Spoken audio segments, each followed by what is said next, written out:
Good morning everyone. और आप सभी का स्वागत है हमारे यूट्यूब चैनल में। ये हाइब्रिडाइजेशन का पार्ट टू रहने वाला है। कुछ कारणवश से जैसे कि वीडियो ज़्यादा लंबा ना हो इसलिए part one and part two बनाया गया। उम्मीद है कि आप पार्ट वन देख के आए होंगे जिसमें हम लोग एक चार्ट बना के ख़त्म किए थे पूरा हाइब्रिडाइजेशन का टाइप्स क्या क्या है, कौन कौन से ऑर्बिटल्स एटॉमिक ऑर्बिटल्स उसमें इन्वॉल्व हैं, कितने नंबर में एटॉमिक ऑर्बिटल्स बनते हैं। बहुत ही प्यारा प्यारा एग्जांपल्स देखे थे और बॉन्ड एंगल पर डिस्कस किए थे। Is it clear? इसके आगे की कहानी अब है जिसमें हम लोग एक एक एग्जांपल्स को देखेंगे और जानेंगे कि आखिर ये कंपाउंड या मॉलिक्यूल बना तो आखिर बना कैसे, किस प्रकार से बॉन्ड एंगल है उसका। ये सारी चीजें इस पर डिस्कस करूंगा मैं। आ, उम्मीद है कि कम से कम तीन चार तो मैं डिस्कस करूं, उसके बाद आप लोगों को समझ में आ जाएगा कि एग्जैक्टली हो क्या रहा है। Is it clear guys? ठीक है। तो कल हम लोग पढ़े थे, है ना? जो इस वीडियो को देख रहे हैं तो इस वीडियो को तभी देखें जब आप पहला पार्ट देख चुके हो, तब आपको ज्यादा आसानी से समझ में आएगा। Are you getting my point? बोलने का मतलब ये है कि भैया अपने को पता नहीं हाइब्रिडाइजेशन क्या है, इम्पोर्टेंस क्या है, उसका ओरिजिन कैसे हुआ, है ना? और यहाँ पे आ जाएंगे तो थोड़ा सा असुविधा हो सकता है। और बाकी जो बच्चे पहले से पढ़ लिए हैं वो तो देख ही सकते हैं और समझ सकते हैं। ठीक है, सो विदाउट वेस्टिंग टाइम मैं पहले से ये चीज लिख के रखा हूँ, है ना? और इस पे हम लोग डिस्कस करते चलेंगे।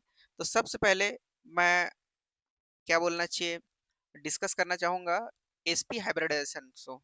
ठीक है, तो मैं यहाँ पे जैसे कि यहाँ लिखा हुआ है, देखिए टाइप ऑफ हाइब्रिडाइजेशन, तो कौन से टाइप ऑफ हाइब्रिडाइजेशन को डिस्कस कर रहे हैं अपन? तो एसपी को डिस्कस कर रहे हैं अपन, एसपी को। Is it clear guys? जिसमें थोड़ा सा और इंफॉर्मेशन दूं तो एक एस ऑर्बिटल रहेगा और एक पी ऑर्बिटल रहेंगे, सॉरी पी। और ये दोनों आपस में इंटरमिक्स होके दो नए ऑर्बिटल बनाएंगे और दोनों का नाम भी क्या रहेगा? sp and sp। Is it clear guys? sp and sp, ये चीज हम लोग पहले से ऑलरेडी डिस्कस कर चुके हैं। ठीक, एग्जाम्पल देखते हैं। तो एग्जाम्पल इसमें मैं बताया था BeCl2 का, BeCl2। ठीक, बेरिलियम क्लोराइड का। सेंट्रल एटम की बात करूं तो मिनिमम नंबर में जो है वही सेंट्रल एटम है ना? तो यहाँ पे हम देख पा रहे हैं कि Be जो है वो सेंट्रल एटम की तरह BeCl2 में है। Is it clear guys? Be, ठीक है, जिसका एटॉमिक नंबर होता है, एटॉमिक नंबर इज 4। ठीक, 4 है। तो इसका इलेक्ट्रॉनिक कॉन्फ़िगरेशन करें अपन तो क्या होगा? इसका इलेक्ट्रॉनिक कॉन्फ़िगरेशन होगा 1s2 2s2 एंड 2p0। ये पूरा पूरा पी सबसेल या फिर मैं बोलूँ पी ऑर्बिटल पूरा पूरा वेकेंट रहेगा। Is it clear guys? पूरा पूरा कैसा रहेगा? वेकेंट रहेगा। इसके ग्राउंड स्टेट की बात करूं मैं तो इसको थोड़ा सा और डिटेल से समझने के लिए मैं कलर दूसरा ले ले रहा हूँ। This is 1s2 and it is 2s2 और ये है अपना 2p जो कि पूरा पूरा कैसा है? वेकेंट है। Is it clear guys? पूरा पूरा वेकेंट है। इसमें मैं इसी को एक ऑर्बिटल्स के पैटर्न में बता रहा हूँ। ठीक है, ग्राउंड स्टेज में कुछ इस तरीके से, है ना, बी का कन्फिग्रेशन होगा। Is it clear guys? ठीक, 1s2 में टू इलेक्ट्रॉन्स है तो मैं फिलअप कर दिया हूँ। 2s2 में भी टू इलेक्ट्रॉन्स है तो इसको भी मैं फिलअप कर दिया हूँ। ठीक, और दोनों के रोटेशन अलग रहते हैं। ठीक, हम ऑलरेडी पढ़ चुके हैं इसको कि एक ऑर्बिटल में मैक्सिमम इलेक्ट्रॉनों की संख्या 2 होगी और दोनों के रोटेशन कैसे रहेंगे? अलग रहेंगे। ये सारी चीजें पढ़ाई जा चुकी है। ठीक, अब देखते हैं इसमें एक्साइटेड जोन में क्या होता है। यहीं पे मैं बता रहा हूँ कि 2s2, जिसमें बोलने का मतलब ये है कि 2s ऑर्बिटल में दो इलेक्ट्रॉन है, एक्साइटेड स्टेट में ये एक इलेक्ट्रॉन इसमें का, ठीक है, कहाँ जंप कर जाएगा? इधर जंप कर जाएगा। Is it clear guys? आया कि नहीं आया समझ में? एक्साइटेड स्टेट को अगर मैं बनाऊं तो किस तरीके से बनाऊंगा? ये तो पहला ही रहेगा, इसमें दो इलेक्ट्रॉन्स रहेंगे। बट 2s में अब केवल एक इलेक्ट्रॉन रहेगा। Is it clear? क्योंकि p ऑर्बिटल में इसका एक इलेक्ट्रॉन चल दिया है। अब मैं देख पा रहा हूं कि जो p ऑर्बिटल है जो कि पूरा पूरा वेकेंट था, लेकिन एक्साइटेड जोन में इसका कन्फिग्रेशन कैसे हो गया है, 2p में एक इलेक्ट्रॉन आ गया है, जंप करके कहां से आया, तो 2s से आया। और मैं ये चीज भी देख पा रहा हूँ कि हाइब्रिडाइजेशन में अप्रोक्सीमेटली सेम एनर्जी वाले, ठीक है, ऑर्बिटल पार्टिसिपेट कर रहे हैं। जैसे कि यहाँ पे मैं बताऊंगा, समझना इस बात को। जैसे कि बीई है, सपोज करो बीई का एटम है, ये उसका न्यूक्लियस हो गया, ये पहला एनर्जी लेवल, और ये इसका दूसरा energy level. Is it clear guys? आया कि नहीं आया समझ में? पहला एनर्जी लेवल में केवल मेरे पास क्या रहेगा, एस ऑर्बिटल रहेगा, एस ऑर्बिटल। लेकिन दूसरा एनर्जी लेवल में मेरे पास क्या रहेगा, एस भी रहेगा और पी भी रहेगा। मेरी बातों को समझ पा रहे हैं क्या आप? Are you getting my point? S भी रहेगा और पी भी रहेगा। इसी चीज को मैं लिखा हूँ, बोलने का मतलब ये है कि ये जो पहला एनर्जी लेवल है, पहला एनर्जी लेवल ये वाला, और ये दूसरा एनर्जी लेवल है, पूरा पूरा ऑर्बिट। आया कि नहीं आया समझ में? तो इसमें एस और इसमें का जो पी है, इसीलिए ये 2s है और 2p है। ये नंबर बता रहा है कि ये दोनों ऑर्बिटल एस एंड पी कहाँ पे हैं, तो दूसरे एनर्जी लेवल पे हैं। Is it clear? तो दूसरे एनर्जी लेवल पे हैं, तो अप्रोक्सीमेटली इन दोनों का एनर्जी भी कैसा रहेगा, लगभग लगभग एक जैसा रहेगा। हाइब्रिडाइजेशन वही बोलता है, हम उसके डेफिनेशन में, स्लाइड जो मैं बताया था पुराने वीडियो में, उसमें स्पष्ट लिखा था कि हाइब्रिडाइजेशन में सेंट्रल एटम के वे ऑर्बिटल्स इंटरमिक्स होंगे जो नियरेस्ट रहेंगे, या फिर जिनका एनर्जी अप्रोक्सीमेटली सेम रहेगा। Is it clear guys? Is it clear? वही काम यहाँ पे हो रहा है। यहाँ पे हम देख पा रहे हैं कि दूसरे नंबर का ये कौन सा है, बीई के लिए समझ जाओ, ठीक। तो यहाँ पर भी है टू, यहाँ पर भी टू है। इट मींस कि ये दूसरे एनर्जी लेवल के ऑर्बिटल्स हैं और आपस में इंटरमिक्स हो रहे हैं एक्साइटेड जोन में जाके। यहाँ पे अपन देख पाएंगे, तो बैलेंसी 2 हो गई। Valency is equal to combining capacity, कल भी मैं बताया था, और number of half filled orbitals. तो number of half filled orbitals यहाँ पे मेरे को देखने के लिए मिलेंगे, एक और दो। दैट्स व्हाई बी का बैलेंसी एक्साइटेड स्टेट में कितना हो गया, दो हो गया भैया। Is it clear? अब इसी को समझते हैं, ये कौन सा है, 1s2, ये है 2s, और ये है 2p। तो 2s का एक ऑर्बिटल और 2p का एक ऑर्बिटल आपस में मिलके दो नए हाइब्रिड ऑर्बिटल बनाए, ठीक। यहाँ पे हाइब्रिड ऑर्बिटल को लिख दे रहा हूं मैं, बना दे रहा हूं। ये दोनों कैसे हैं, हाइब्रिड ऑर्बिटल है, ठीक। तो यहाँ पे किस तरीके से हाइब्रिडाइजेशन हो रहा है, तो भैया ये इस तरीके से हाइब्रिडाइजेशन हो रहा है, ठीक। ये वही दोनों ऑर्बिटल हैं, ठीक, जो कि इंटरमिक्स होके यहाँ पे हाइब्रिड ऑर्बिटल बने हैं, हाइब्रिड ऑर्बिटल, ठीक, which is S and P.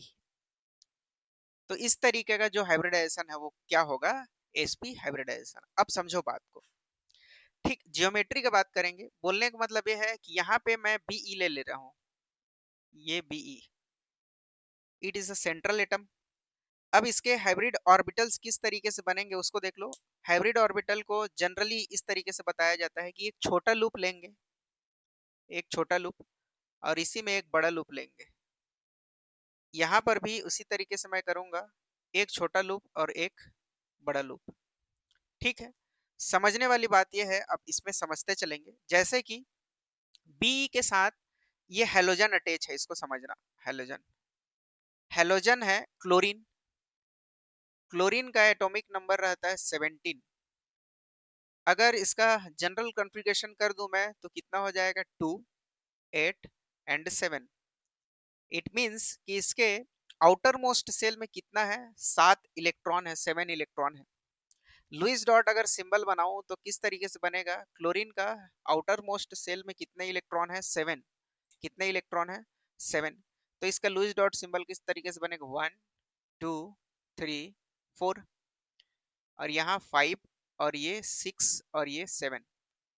इसका मतलब ये है कि इसके पास तीन क्या है, पेयर इलेक्ट्रॉन है। समझ में आ रहा है? देखो ये एक, दो और तीन, और एक क्या है, सिंगल इलेक्ट्रॉन है।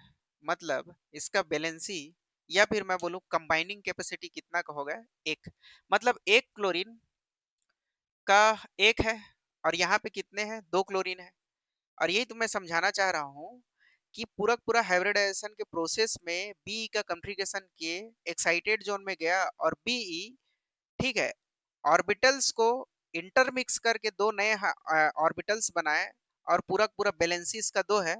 तो एक क्लोरीन इस सिरे से आके जुड़ेगा, और दूसरा क्लोरीन इस सिरे से आके जुड़ेगा, और इस तरीके से हाइब्रिडाइजेशन के थ्रू हम BeCl2 के, है ना, फॉर्मेशन को एक्सप्लेन कर सकते हैं। Is it clear guys?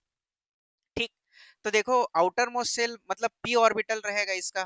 तो p ऑर्बिटल में, जैसे कि और अच्छे से मैं यहाँ पे डील कर पाऊँ तो समझना इस बात को, बोलना ये चाह रहा हूँ कि इस तरीके से अच्छे से कॉन्फ़िगरेशन करूँ मैं क्लोरीन का, समझना, Cl17, तो ये क्या हो जाएगा बेटा, 1s2, 2s2, 2p6, 3s2, और 3p5। Is it clear? ठीक है, 2 + 2 is equal to 4, 4 + 2 is equal to 4 + 6 is equal to 10, और 10 + 2 इज इक्वल टू 12, और 12 + 5 इज इक्वल टू 17। बोलना ये चाह रहा हूँ कि जो ये p ऑर्बिटल है, अगर इसी को मैं लूं तो ये किस तरीके से बनेगा। मेरे को पता है कि p ऑर्बिटल में, ठीक है, 5 इलेक्ट्रॉन्स है, तो पहले 1 2 3 4 एंड 5। और वही चीज यहाँ भी बता रहा है, लुईस डॉट सिंबल भी बता रहा है कि मेरे को क्लोरीन के पास एक कंबाइनिंग कैपेसिटी है, और यहाँ भी मैं पी में देख पा रहा हूँ कि इसके पास एक कंबाइनिंग कैपेसिटी है। बोलने का मतलब ये है कि पी ऑर्बिटल्स यहाँ पे आके, ठीक है, अपन सिग्मा बॉन्ड बना के BeCl2 का फॉर्मेशन कर देंगे। ठीक। तो यहाँ पे मैं ग्रीन कलर में ले रहा हूँ, उसको समझना। यहाँ पे मैं लूंगा Cl, ये क्या है Cl, ये भी क्या है Cl। तो ये Cl क्या करेगा, थोड़ा सा पास में ले लेते हैं इस तरीके से ताकि आसानी हो। ये इस तरीके से बनाएगा, ठीक, ये क्या है Cl। ये भी इस तरीके से बनाएगा, ये क्या है Cl। Is it clear guys? आया कि नहीं आया समझ में? ठीक। और इस तरीके से ये सिग्मा बना, ये सिग्मा बना। और मैं देख पा रहा हूँ कहीं न कहीं कि इस पूरे पूरे कंपाउंड का ज्योमेट्री किस तरीके से है, तो लीनियर है भैया, लीनियर। आया कि नहीं आया? लीनियर है पूरा। Just second.